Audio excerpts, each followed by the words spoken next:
చిత్తూరు జిల్లా రామకుప్పం మండలంలో అక్రమంగా తరలిస్తున్న కర్ణాటక మద్యాన్ని సీజ్ చేసినట్లు కుప్పం డీఎస్పీ శ్రీనాథ్ పేర్కొన్నారు. ఇక కారుతో సహా 2880 కర్ణాటక మద్యం ప్యాకెట్లను సీజ్ చేశామని, కారుకు పైలట్గా వస్తున్న 2 బైకులను కూడా సీజ్ చేశామని డీఎస్పీ తెలిపారు.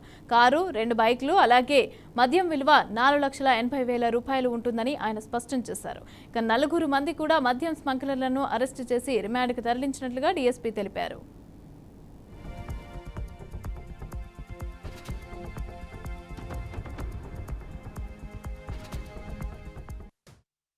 చిత్తూరు జిల్లా ఎస్పీ గారి ఆదేశాల మేరకు ఎలక్షన్ సమయంలో పొరుగు రాష్ట్రాల నుంచి అక్రమంగా తరలిస్తున్న మద్యాన్ని అరికట్టాలనే ఉద్దేశంతో స్పెసిఫిక్గా ఇన్స్ట్రక్షన్స్ ఇవ్వడం జరిగింది.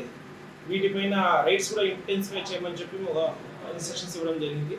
దీంట్లో భాగంగానే మా కుప్పం సబ్ డివిజన్లో కుప్పం రూరల్ సిఐ గారి ఆధ్వర్యంలోనూ ఒక 2-3 టీమ్స్ ఫామ్ చేయడం జరిగింది.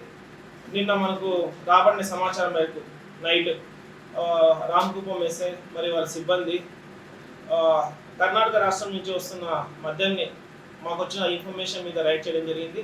దీంట్లో ఒక 2 వీలర్స్లో 2 మంది వ్యక్తులు పర్యటనగా వస్తూ, ఆ తర్వాత ఒక కార్లో ఆల్మోస్ట్ 2,880 టెట్రా ప్యాకెట్స్ సంబంధించిన మద్యము పట్టుకోవడం జరిగింది.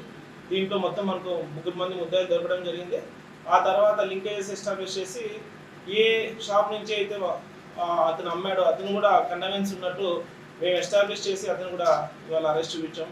సో దీంట్లో మొత్తం 3 మందితో పాటు ఒక అతను చైల్డ్ కాన్ఫ్లిక్ట్ విత్ లా అంటే జూనియర్ కూడా ఉన్నాడు. మొత్తం 4 మంది చూపించాము.